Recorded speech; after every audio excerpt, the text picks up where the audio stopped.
UFC 300, is it a flop or just overhated? Hey, what's up? It's only MMA TV here, and I just wanted to talk about UFC 300. For the last couple of months, MMA fans have been hyping up UFC 300 to be super stacked card, almost like the WrestleMania of the UFC.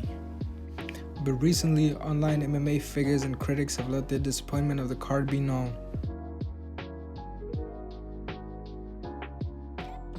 Now, at the time of this recording, UFC 300 doesn't even have a main event yet, but it has already got Justin Gaethje vs Max Holloway for the BMF title, Charles Oliveira vs Arman Tsarukyan, Yuri Prochazka vs Alexander Rakic, Figueiredo vs Corey Garbrandt, and Calvin Kattar vs Aljamain Sterling, and of course Weili Yang vs Yang. I'm not going to say her last name.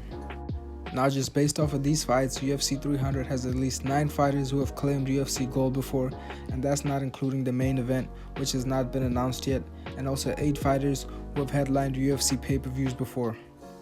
Now, despite all of this, certain fans and content creators are feeling disappointed because a UFC card that has 2 zeros at the end of it only comes around every 7 to 8 years, so they thought that UFC 300 would have Conor McGregor, Adesanya, Khamzat Chimaev, Islam Makhachev, Michael Chandler, and Charles Oliveira all on one card.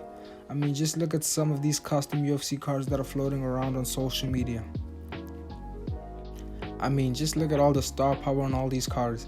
If UFC 300 actually had all of these fighters on the same card, imagine how boring the next few pay-per-views would be, because all the big and popular UFC fighters would be out for months after competing at UFC 300. And I don't know, personally speaking, I would much rather have a couple good pay-per-views and one really good one being UFC 300 than have one super amazing out-of-this-world pay-per-view followed by some pretty boring pay-per-views.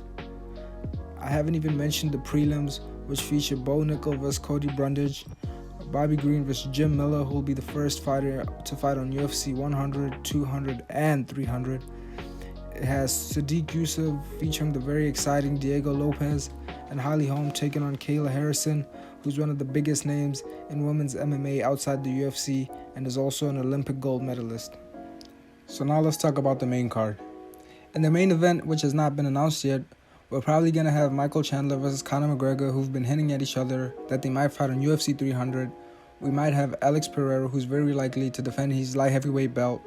It might be Leon Edwards vs Bilal Muhammad, or Tom Aspinall might be defending his interim heavyweight title. And then in the co-main event, we have Justin Gaethje versus Max Holloway. A lot of people say this fight doesn't make sense, but I think this fight makes sense because of the card is on UFC 300. I think this is the perfect card to make a fight like this, like Justin Gaethje versus Max Holloway, the BMF for the BMF title. Max Holloway is in a really tough position right now at featherweight because he's lost to the champion 3 times already, and this can help him get a title shot at lightweight, which could get him that belt again that he wants in his career. And Justin Gaethje is defending his BMF belt. He probably didn't want to wait too long to get the lightweight belt, so he just decided to fight Max Holloway. And then we have Zhang Weili versus Yan Xiaonan. And for those people who are not too excited about having a Zhang Weili, I think we could have definitely had a lot of worse women's MMA fights, and I think this is going to be a very exciting fight. If you're going to have a women's MMA fight on UFC 300, it might as well be Zhang Weili or someone like Shevchenko, so I'm not really too mad at that. And then we have Charles Oliveira versus Arman Tsarukyan. And Charles Oliveira, he never really has any boring fights, and he's probably going to just have a really entertaining fight with Arman Tsarukyan. Both of them trying to get that lightweight belt, trying to get that number 1 contender spot. So I'm really looking forward to that fight. And then we have the former light heavyweight champion Yuri Prochazka taking on Alexander Rakic. Like I said about Charles Oliveira, Yuri rarely ever has a boring fight. He had a very exciting fight with Glover Teixeira. He had another exciting fight with Alex Poatan Pereira, and Rakic is coming off his injury, trying to get back in that title picture. And then going further down, we have another former champion, Aljamain Sterling, taking on Calvin Kattar. You know, Aljamain, of course, coming off that loss to Sean O'Malley, getting knocked out and losing his belt. And we have Calvin Kattar coming off, I think he was a loss, and to Josh Emmett, which arguably he could have won.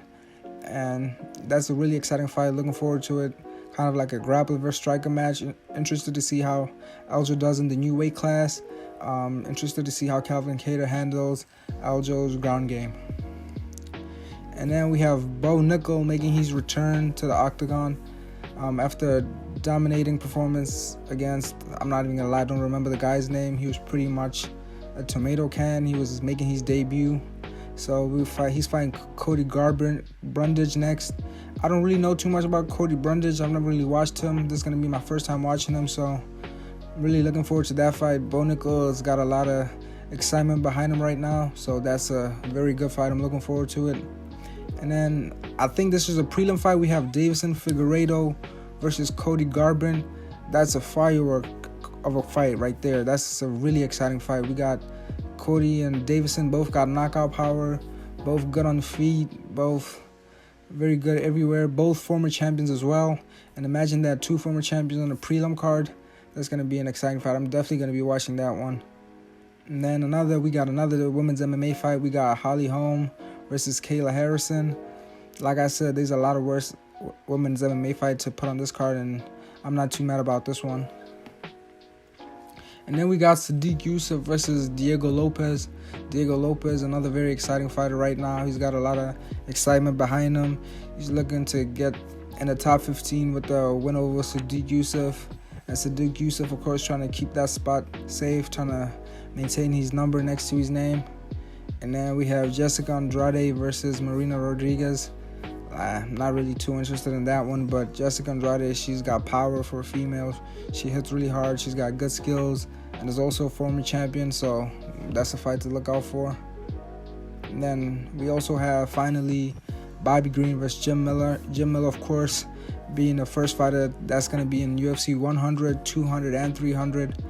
And he's trying to get that win, of course. He might retire after this fight. Who knows? Maybe he's had a long career. And then we have Bobby Green coming off a devastating loss to Jalen Turner, where he got brutally stopped and the referee did him so dirty. So obviously he's obviously trying to get back in the win column. So that's a really exciting fight. So I don't know what the hate is for UFC 300. I think people are just overreacting. They just thought it was going to be a super crazy card with guys like Adesanya, McGregor, and Charles Oliveira and Makhachev all in one card, and I don't think that was ever going to happen. So I'm just really excited for UFC 300. I think it's better than a lot of the cards we had, and I think we're going to have a lot more good cards after that as well. So I'm just really excited, and I just wanted to share my opinion with you guys.